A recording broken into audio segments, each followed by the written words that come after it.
Where is the wealthiest place in the world? It's not China, it's not Dubai, it's the graveyard. Because in the graveyard, you will find inventions never invented, businesses never erected, songs never sung, books never written, ideas never nurtured, people never realized. But you want to know something else? You're not in the graveyard yet. We get one life, and every passing moment, we will never get back again. The problem is, you think you have time. Stop wasting your life. How many hours a day you waste, or how many hours a week you waste. And the classic answer is something like 4 to 6 hours a day. You know, inefficient studying, watching things on YouTube that not only do you not want to watch, that you don't even care about, that make you feel horrible about watching after you're done. That's probably 4 hours right there. You know, you think, well, that's 25 hours a week. It's 100 hours a month. That's 2.5 full work weeks. It's half a year of work weeks per year. And if your time is worth $20 an hour, which is a radical underestimate, it's probably more like 50 if you think about it in terms of deferred wages. If you're wasting 20 hours a week, you're wasting $50,000 a year. And you are doing that right now. And it's because you're young, wasting $50,000 a year is a way bigger catastrophe than it would be for me to waste it, because I'm not going to last nearly as long. And so if your life isn't everything it could be, you could ask yourself, well, what would happen if you just stopped wasting the opportunities that are in front of you? You got to be very intentional and deliberate. The stuff that you're dreaming about, the stuff that you want to happen, it's not going to happen by osmosis. Like, you got to get up and you got to go after it. And what the devil wants you to do, what the enemy wants you to do, is get distracted and focus on stuff you shouldn't be focusing on. He wants you to stay in bed. What he would love to do is for you to waste these next 2 or 3 weeks. People spend time waiting for when the time is going to be right. They're waiting for the pieces to fall into place. They're waiting for the planets to align. They're waiting for everything to be all set. It's not going to happen. You want to know when the time is right? The time is right now. All you have to do to kill procrastination is just start. More active and commendable still is the person who is waiting for the daylight and intercepts the first rays of the sun. Shame on him who lies in bed dozing when the sun is high in the sky, whose waking hours commence in the middle of the day. You have to dedicate every breath, every ounce of energy, and every thought and effort that you possibly have in your heart to becoming what it is you want to be. Because nothing great comes from a position of comfort. Everything worthwhile, everything that is great comes from being in a position of uncomfortable. Nothing worthwhile is easy to get. Everything's going to make you uncomfortable. Get used to it. And if you can get used to being uncomfortable, your limits are non-existent. Everything strives to become all it can possibly be. And that striving to become is what discipline is all about. Disciplining ourselves to fulfill our natural potential to become all that we can be. And finally, discipline attracts opportunity. Opportunity is always looking for ambition and skill in action. Discipline taps the unlimited power of commitment. The human will in action, driven by inspiration, enticed by desire, tempered by reason, guided by intelligence, can bring you to that high and lofty place called the good life. Discipline, those unique steps of intelligent thought and activity that put a lid on temper and a faucet on courtesy, that develop positive and control negative, that encourage success and deter failure, that design lifestyle and control frustration, that enhance health and curb sickness, that promote happiness and manage sadness. Discipline, the start and the continuing process that brings all good things. And remember, anyone can start the process. It's not if I could, I would. It's if I would, I could. If I will, I can. So start the new process. You can begin a new habit no matter how small it is. Small isn't important. Whether or not you start and whether or not you continue are all that is important. And don't be deluded by an affirmation. Only affirm what you are truly prepared to do. Many of us delude ourselves with our words into believing that we're making changes and making progress, when in fact our daily activity is taking us in the exact opposite direction of our affirmations. Why would you walk in the opposite direction of your dreams?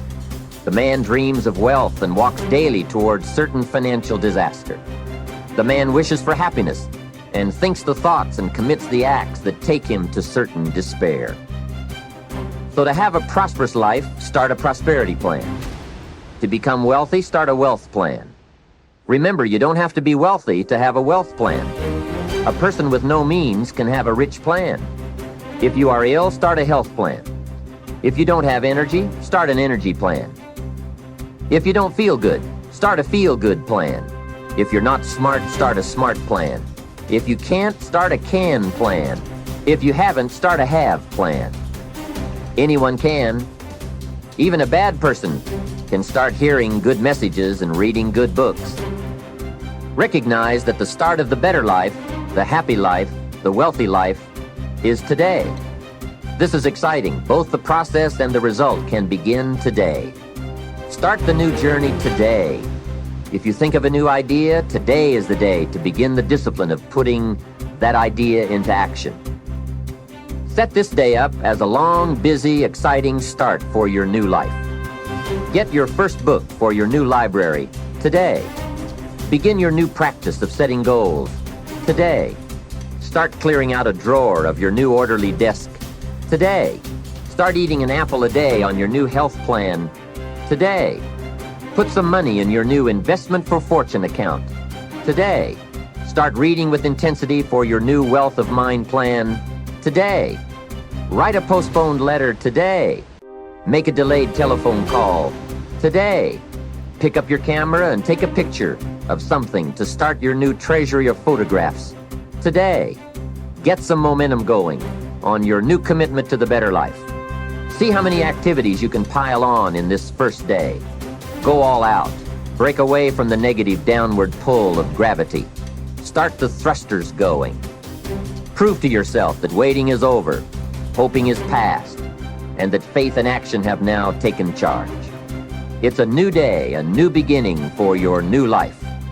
With discipline, you can't believe the list of positive moves you can make in the first day of your new beginning. What have you got to lose? Only the despair and fear and guilt of the past.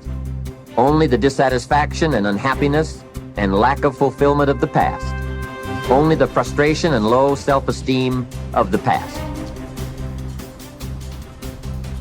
Don't let yourself forget how many doctors have died, furrowing their brows over how many deathbeds, how many astrologers after pompous forecasts about others' ends, how many philosophers after endless disquisitions on death and immortality, how many warriors after inflicting thousands of casualties themselves, how many tyrants after abusing the power of life and death atrociously, as if they were themselves immortal. How many whole cities have met their end?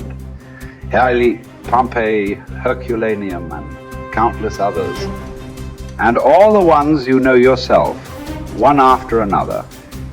One who laid out another for burial and was buried himself, and then the man who buried him, all in the same short space of time.